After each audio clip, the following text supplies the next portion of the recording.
All right, thank you so much for joining us. And without wasting more time, let's move straight ahead now to our discussion segment. Barely 1 month to the governorship election in Kogi State, a former chieftain of the All Progressive Congress in Ankpa local government area, Yahaya Ododo, has resigned his party membership and joined the Action Alliance, saying his decision was anchored on the need to enshrine equity, fairness, and justice in the governorship chronicles of the state. This was contained in a statement issued on Monday morning by Yahaya Ododo in Lokoja. In his remark, Omale, who is a retired military officer, said the present administration in Kogi State got to Lugard House by accident, pointing that it is the time of Kogi West to produce the next governor of the state. According to him, among all the governorship candidates, only Otumba Brimo has a rich manifesto that can lift the state out of poverty that has ravaged it for years. Meanwhile, the governorship candidate of Action Alliance AA, Olayinka Brimo, has vowed to turn the state economy around, stating that it has the blueprint of ending poverty in Kogi State within 3 years of office if elected as governor. And of course, joining us to have this conversation is our guest in the person of Yabagi Mohammed. He is a journalist and of course a public affairs analyst, joining us all the way via phone call from Kogi State. Good morning, Mr. Yabagi Mohammed. Good morning. It's nice to join you this morning. Thank you very much. Now we have Kogi election coming up, in a matter of weeks from now. Can you give us a blueprint, or so to speak, a background information about the administration of Yaya Bello? Of course, we all know that by history, he is one of the youngest governors to ever govern a state. And it has not been without the challenges and, of course, controversies, which has also marred his administration. But because you're someone who is on the ground right there in Kogi State, could you please give us a background information about his administration as a governor of Kogi State? Thank you very much. It is, I'm very happy to hear this morning. Good morning, viewers. What I can tell you about the administration of Governor Yaya Bello is, as you rightly pointed out, it has been plagued by a lot of issues, problems here and there, controversies. But at the long run, he has done the best that he can as an individual, as one of the youngest governors in not only in Kogi State but in Nigeria. When he became the governor of the state in the year 2016, he was the youngest governor in the country. And when he started, let's say, probably because of age or lack of experience, he actually had to face a lot of hurdles. His fourth term, his first 4 years, was plagued by court cases. He spent the entire first tenure in court, from one court to the other, one case against the other, and all of that.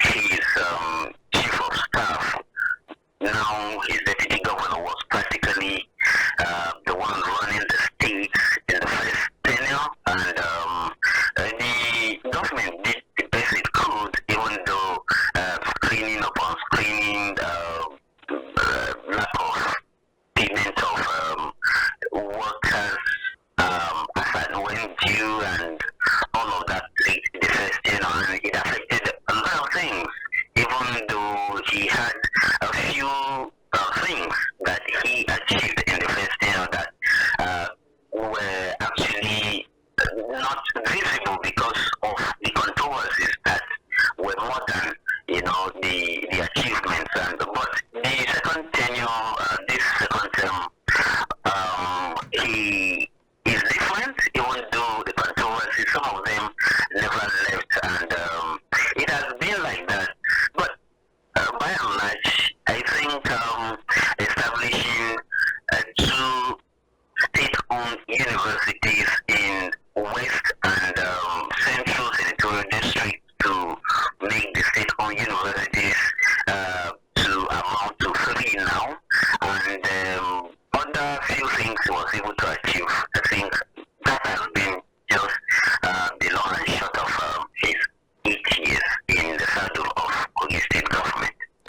Yes, we understand that sometimes issue about one's age, especially when he mounts, the saddle of leadership, can be a challenge because he might be faced with some older ones who giving instructions or directive might be somewhat a challenge to him. But he is not someone that one would say he's new when it comes to leadership position because he has, led successful businesses before coming into politics. So why is the issue of age and of course having to do with experience in this case an issue to him?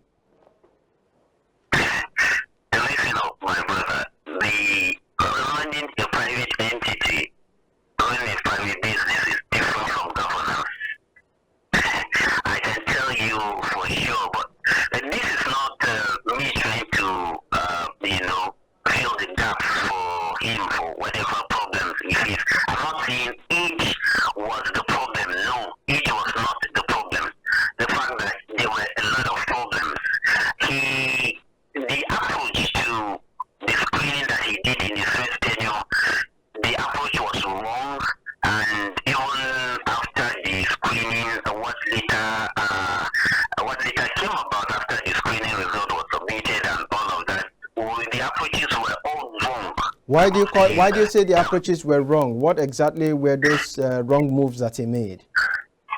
Okay, now, the first person that chaired the screening committee, a retired major in the Nigerian Army, actually submitted his report, and due to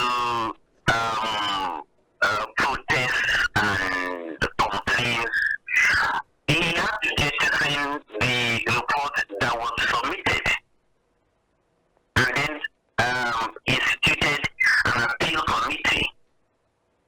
The appeal committee was, headed by a civilian, a politician. That too had its own problem because some persons alleged that the appeal committee was putting politics was putting politics ahead of every other consideration that will make the report legit. And that was the problem.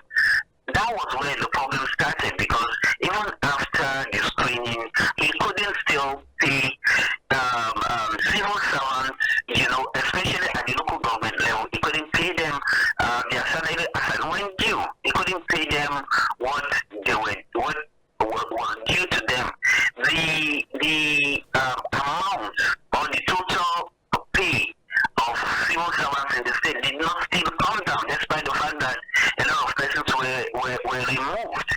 So, what I expected the administration to have done was that the administration before it, which was the administration of Idris Wada, actually did a screening, but the government at the time did not have the chance to actually implement it because the screening ended at the tail end of Wada's administration.